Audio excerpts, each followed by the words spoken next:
Le geste du coup franc, c'est bien plus difficile que déjà qu'un penalty, tu vois. Parce que tu as un mur, tu as une distance qui est assez longue. Donc ouais, pour moi, c'est un geste qui est très difficile. Mais en même temps, c'est le geste qui me plaît le plus, quoi. Parce que je me suis beaucoup entraîné et c'est vrai que marquer un coup franc, c'est vraiment quelque chose de particulier, quoi. Ça me procure, moi, une grande joie. Et je me souviens à l'époque à Bordeaux où j'en marquais pas mal. Donc j'ai un grand souvenir de Bordeaux pour avoir tiré coup franc, ouais.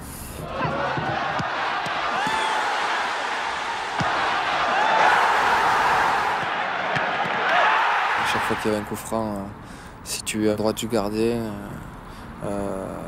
pas très loin des 18 mètres, eh ben, le public il criait Zizou, Zizou, donc ça fait vraiment plaisir, quoi.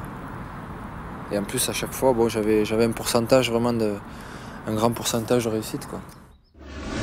Maintenant au Real, il y a 2-3 tireurs de coups francs, donc c'est un petit peu la même chose qui se passait à Turin, parce qu'il y avait 2-3 tireurs de coups francs. Donc oui, c'est chacun quand il le sent, ou ouais, chacun son tour, quoi.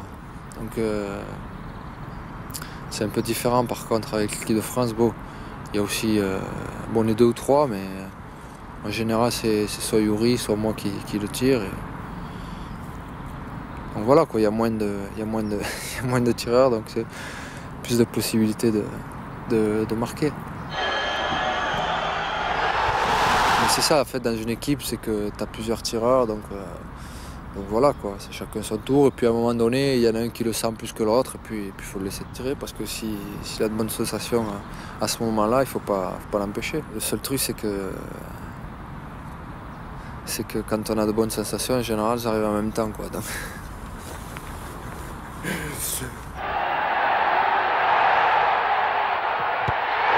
Quand tu te prépares à tirer un coup franc, à quoi tu penses? Tu regardes le mur, tu calcules la distance, ça se passe comment? Ouais, quand tu tires un coup franc, en fait, c'est ouais, j'ai un truc en particulier. Moi, c'est de viser la tête du mur. En général, ça marche, quoi.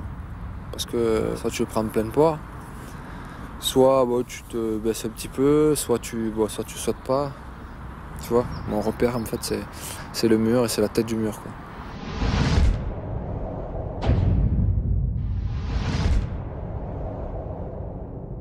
Tu peux aussi te tromper de trajectoire. Tu peux viser, tu vois, comme ça arrive souvent. Tu veux viser à chaque fois la tête du mur et puis ça va bien au-dessus quelquefois.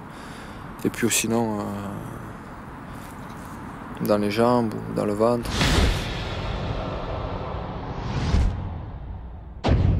Mais si tu tires bien, voilà, à l'endroit où tu veux tirer, en général, tu tires un bon coup franc, quoi. Je dis pas que tu marques à chaque fois, mais ça fait au moins un tir dangereux. Est-ce que toi tu le travailles beaucoup? Est-ce que c'est un don? Il faudrait que je travaille plus. Je pense que c'est quelque chose qu'il faut travailler. Parce que même quand tu es un joueur technique, c'est pas forcément la seule bonne raison. Donc il faut s'entraîner, je pense. Il faut beaucoup de travail derrière tout ça. C'est comme un penalty. Il faudrait travailler tous les jours. Tous les jours. Platini, je crois qu'il s'entraînait tous les jours.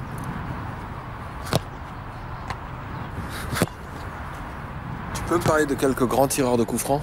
Platini. Pour moi, c'est le plus grand tireur de coups francs. Lui, il les tire des deux côtés, quoi. C'est-à-dire aussi bien au-dessus du mur que de l'autre côté, quoi. C'est-à-dire que lui, ça lui posait pas de problème. Donc il choisissait. À un moment donné, il choisissait où il voulait tirer. Donc oui, ça a été pour moi, c'est le plus grand tireur de coups francs. Mihajlovic à la Lazio, tu vois, tu savais qu'à chaque fois qu'il y avait un coup franc, il allait marquer. Je me souviens, il avait marqué 3 coups francs dans un même match. 3 coups francs dans un même match. Il faut le faire, hein.